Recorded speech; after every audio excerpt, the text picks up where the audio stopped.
A true love story after 60 years of marriage. Together to the end, husband holds hands with his beloved wife of 60 years for the last time before they die just hours apart. Florian Hale, 82, died February 7 in a Batavia, New York, hospital, just 36 hours before her husband. Ed Hale, 83, was laid to rest last week after joint funeral with his wife of 60 years. Husband was in hospital 35 miles away from Batavia dying from kidney failure, but asked to be transferred so he could be with Florian. Couple married in 1953 after Florian lost her first husband in crash that nearly killed her.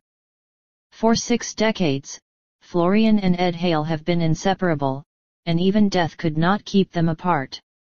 On February 7, Mrs. Hale, 82, passed away in a Batavia, New York, hospital, with her gravely ill husband lying next to her and holding her hand until the very end. Just 36 hours later, Ed Hale died at age 83. He was a gentleman right up to the end, waiting for her to go first, the Hale's daughter Renee Hirsch told the blog Orlean Hub, which profiled her parents. A month ago, a wheelchair-bound Mr. Hale was hospitalized in Rochester, New York, with kidney failure. On February 4, his wife was rushed to United Methodist Medical Center in Batavia 35 miles away suffering from congestive heart failure, among other ailments. The 83-year-old man was initially too weak to be transported by ambulance to be with his dying wife, but at the request of the family, the two hospitals worked together to reunite the spouses in their last days. Florian and Ed's love story began more than 60 years ago when the two met at a party. When the young engineer went to Florian's parents to ask for her hand in marriage, they refused because the young woman was recovering at the time from a horrific car accident, which claimed the life of her first husband, whom she had married only 3 months earlier. But Ed was determined to be with Florian and would not take no for an answer, declaring to his future in-laws that he was willing to carry his beloved in his arms every day.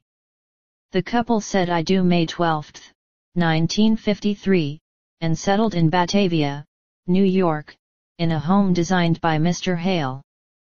The Hales had 2 surviving children, Renee and Ricky. A third baby died in infancy. Ed's greatest joy in life was pampering his wife and spoiling her with little tokens of affection. At a time when she worked as a telephone operator at a local hospital, Ed would bring Florian her dinner and dessert. Ed did most of the grocery shopping for the house, and every time he went to the store, he picked up some sweet treat or flowers for Florian.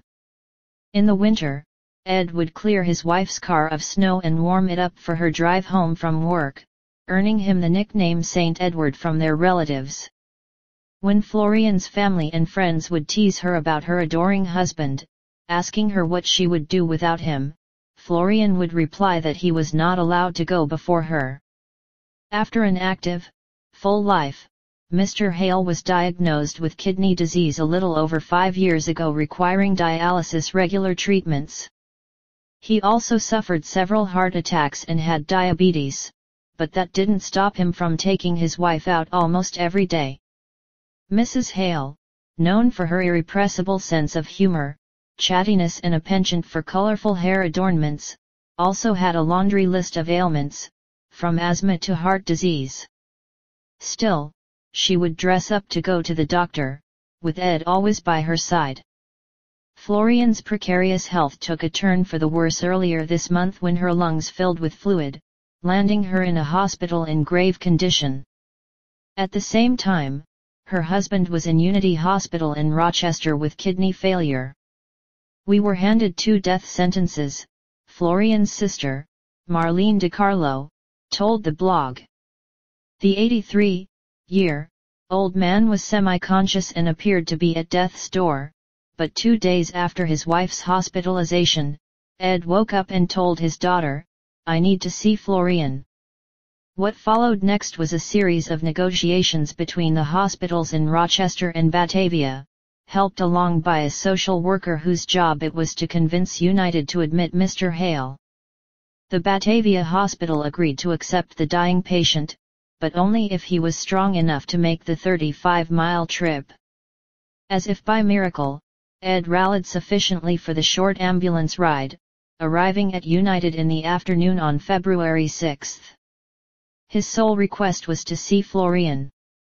The hospital prepared a room for the couple, where 2 beds were pushed together so they could lie next to one another and hold hands as Florian faded away.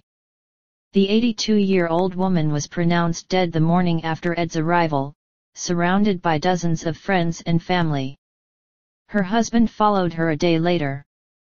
"I think it would have been more heartbreaking to see one without the other, to see one surviving when the other was not around anymore," said Lisa Giattino, the Hales' niece.